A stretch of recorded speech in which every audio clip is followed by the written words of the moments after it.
Hey, what's going on, guys? Today's video is going to cover Twitch and analytics and metadata. This is going to help you get views. This is crucial information which I see very little of on Twitch, being talked about, and on YouTube. I see very little of this. It's always a video on 100 things you need to do to get successful on Twitch and stuff like that. It's crazy. As a new streamer, you don't want that. You know, I'm going to point you to somewhere on Twitch what gives you all of the information you need, so you know who to target, who your target audience is, where they're coming from, and where they're going when you're not live. Okay, so let's get into it. First things first, you need to. I had to be careful of how I showed you this screen because I can't scroll up because Twitch would ban me, because I'd be showing a lot of private stuff. So what you need to do is you need to go to your dashboard on Twitch, and you need to go to the left hand side and go to your insights and channel analytics, okay? And then scroll right down to the bottom and you'll get to this bit here. Once you see this section, this is the important section. Ignore this section on the left for now. You don't need that. Don't worry about it. It's just telling you where your traffic's coming from when you go live. And yeah, that's all you need to know about that. This box here is the key box. Which channels have viewers in common with mine? As you can see, these 5 channels here is where what has in common with mine. It might be gameplay. It might just be my viewers like going to these channels, or we might share viewers, you know. So as you can see, I have a big percentage of my viewers and follower base go and watch this streamer Clone Corp. I happen to know Clone Corp. He's a friend of mine. He's a good streamer. Go and check him out. And so when I'm not live, my viewers are watching. A big portion of my viewers are watching him. And I draw on his viewers as well because he has raided me in the past. So what happens is I also know these people here are also viewers of Clone. And some of them stream. So what happens is Clone will raid me, yeah? And some of his viewers might be streamers also, and they'll also raid me. So my face is put onto all of their channels, and their viewers will come and see me, or a portion of them. So it's like a trickle-down effect. And some of them will follow me, okay? And that's how it begins.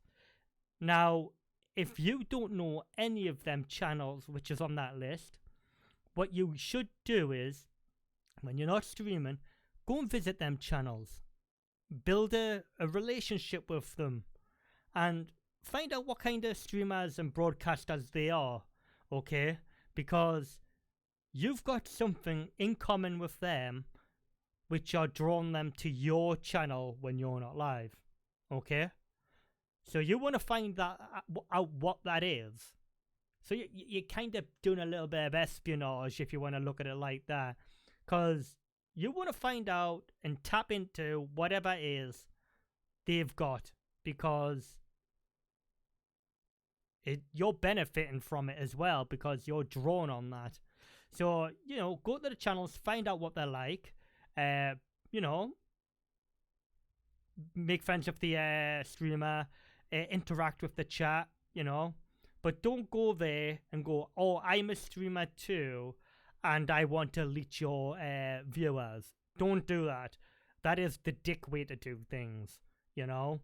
Only ever say you're a streamer or a broadcaster is if you're physically asked by that channel's caster, okay? Do not go and self-promote. I don't do it, and I don't advocate it. That's not what this is about. Okay?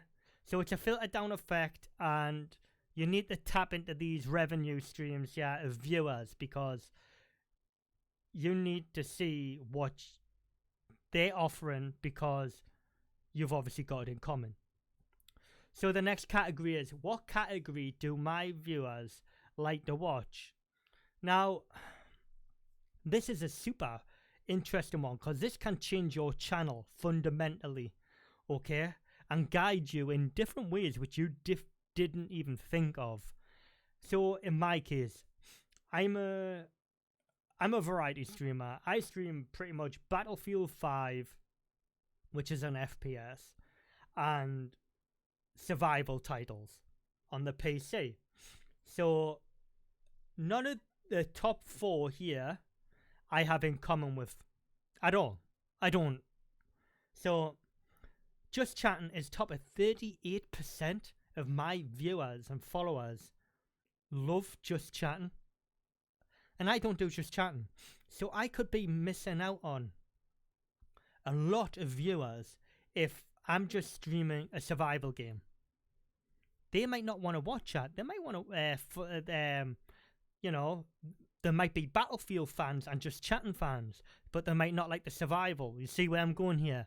So what that says to me is, okay then, on a Wednesday, I'm going to not stream a game. I'm going to stream a Just Chatting and interact with my community that way. And then I know I've already got a follower base and viewer base already who are willing to watch me do a Just Chatting stream. Because it's there. It's on the screen. It's telling you. Okay? So, and that could be a good way to get your best viewer counts and, new followers. So keep that in mind, because 38% is massive, and that can change your channel's dynamics a lot. And the next is, I've got a viewer base who like Pokemon. I don't play Pokemon. I don't even own a Nintendo Switch. So I know if I had a Nintendo Switch, I could stream Pokemon, and I'm going to tap into some viewers who might not like Battlefield, but they only like my survival games. You know what I mean? So this is powerful metadata. So think about it. If you've got the ability, if it's a game in there you've got and you haven't played it in years, but you've got a viewer base who enjoy watching streams, play that game. Think about it. It's worth playing. Switch your streams up. Change stuff. Play to your strengths. When you've got the information, play to your strengths. Like, goes for Destiny. It's an FPS game. Personally, I don't play Destiny. It's not my cup of tea. Okay? But I've got it, but I don't play it. But this says to me, though, if I was to do a Destiny stream, I could pull in some more views because I've got followers who are interested in it. Same as you've got no chance of me doing art unless you want to sit and watch me draw stickmen. That's the only time you're going to see art from me on my channel. But same as I've got people who are interested in art. And I'm going to miss Space Engineers because that is a game I actively play. And I've only got a 4% audience who are interested in that. But I'm currently growing that audience right now by playing it and gaining followers through it. So I'm working on that right now. And this is an interesting one. Other. Now, I don't have the data because Twitch isn't showing me the data. What other is. I don't know what other is. But 43% of my audience enjoys other. Now, I might contact Twitch and see if we can get further data on this. But I'd love to be able to tap into that because that's nearly half of my audience, which I'm missing out on who to target to get into my channel. Now, but if anyone knows what other is, let me know down in the comments. I'd appreciate it a lot because I need to, and that's a big portion of my viewer base which I could be targeting. Right, scrolling down. How have my custom go live notifications performed? This is actually really important because this is, as soon as you go live, you want to target every single one of your followers, if possible, in a perfect world. So, first of all is, make sure your go live notification is like, going live guys, or you can make it so snappy, And this is going to tell you which one does best per stream. Now, personally, I just have live, ladies and gents. But I am going to start changing it because I've recently only just started looking at this part of the metadata myself. So when you go live and you're promoting yourself about your social medias and Twitch Primes, start adding, guys, follow me on Twitch. Make sure you press the bell notification as well, and you'll get notified when I go live. Because a lot of people just say, "Oh, guys, hit the follow button," and then they move on to selling themselves onto something else or whatever. Make sure you tell them to press the bell so they get notified. You want them viewers coming in from the minute you go live. You know, you don't want to stagger them in like 10 minutes, an hour, and whatever. You know, you want the big impact from the start and carry it on as you go along. That's what that is. Make sure you're promoting it and you get more viewers that way as well. Trust me. It's key metadata. Now, the final thing is tagging. Before you go live, you get to tag your videos and what it is, and if it's your first playthrough, make sure you're tagging first playthrough and whatever. What you can also do is, when you finish the stream, highlight it, chop your intro off, chop your ending off, highlight it with the Twitch video editing tools, which are really powerful now actually, and they're very helpful, and create reruns of your streams. Now, what I personally do is, like I've just said, is chop the intro off, chop the ending off my streams, so people, when they watch a rerun, they get in straight on the action, they see you playing straight away. They don't have to sit through 5, 10, 20-minute intros or anything like that. Nobody wants to do that for a rerun, let's be honest. Okay? So, create reruns. I always do my last 3 streams on reruns. When I go to bed, I start the reruns on my last 3 streams, and you might gain 1, 2, 3, maybe more followers. You might not get any, but you will get people watching reruns, especially on titles you enjoy playing, you know. And if it's not a big title, like if you're like myself, I do reruns of Battlefield 5 and Space Engineers, okay? They don't get massive numbers, but they have niche communities, and people love it when you do it on smaller games like that. Because even though Battlefield 5, for example, is a big shooter, not many people watch it on Twitch, but it's a very niche community. So you will get them followers trickling in, and the same with Space Engineers. It's a niche community, and you target them really well with reruns when you're not live, especially different time zones as well.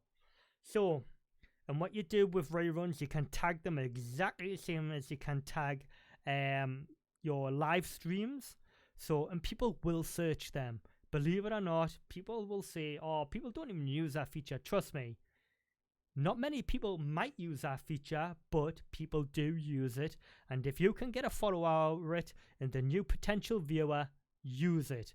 The information's here on the screen. People are using it, so use it to your advantage. Okay, guys. That's actually over 30 minutes. I hope that 30 minutes was information worthwhile. If it did help you in any way, feel free to hit the subscribe button, ring that bell. Head on over to my Twitch channel. I'm live 6 days a week, Monday to Saturday, 3 p.m. to 7 p.m. GMT. And yeah, hit that follow button on the Twitch, and check me out on my Twitch, Twitter and everything like that. All the links are down below. And yeah, let me know in the comment section if this has helped you, if you even knew about it, or if it's anything I've missed and you would like to see in the future. Thanks for watching, guys. I'm Fortazar. See you all later, and